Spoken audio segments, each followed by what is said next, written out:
Hello everyone, ఇవాళ వచ్చేసి most requested collection అండి. మంగళగిరిలో ప్యూర్ హ్యాండ్లూమ్ కాటన్ శారీస్ అండి. ఇవి వచ్చేసి నిజాం బోర్డర్లు ప్లెయిన్గా వస్తాయి. వీటికే మనం కలంకారీ బ్లౌజెస్ అలాంటివి మ్యాచ్ చేసుకుంటూ ఉంటాం కదా.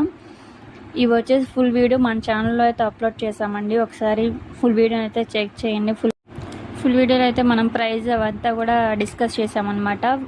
శారీస్ కూడా ఓపెన్ చేసి చూపించాము. ఇంకా కలర్స్ అయితే అవైలబుల్గా ఉన్నాయండి. ఎక్కడ ఓపెన్ పిక్స్ కావాలన్నా స్క్రీన్ మీద కనిపిస్తున్న నెంబర్ని అయితే కాంటాక్ట్ అవ్వచ్చు. మనం వచ్చే సింగిల్ పీస్ అయినా కూడా క్యూర్ చేస్తామండి. బల్క్లో కావాలన్నా కూడా సప్లై చేస్తాము. ఫుల్ వీడియోని అయితే ఖచ్చితంగా ఒకసారి చెక్ చేయండి. ఇంకా ఎలాంటి మోడల్స్ కావాలన్నా కూడా మా వాట్సాప్ నెంబర్ని అయితే కాంటాక్ట్ అవ్వండి. ఇంకా మరిన్ని న్యూ అప్డేట్స్ కోసం అయితే మా ఛానల్ని లైక్ చేయండి, షేర్ చేయండి, సబ్స్క్రైబ్ చేసుకొని న్యూ అప్డేట్స్ అనేవి వస్తూనే ఉంటాయి. మనం డైలీ అప్డేట్స్ ఇస్తూనే ఉంటాం కదా. ఇవి వచ్చేసి వీటి కలర్స్ అన్నీ చూస్తున్నారు కదా. లాంగ్ వీడియోని అయితే ఖచ్చితంగా ఒకసారి చెక్ చేయండి. Thank you.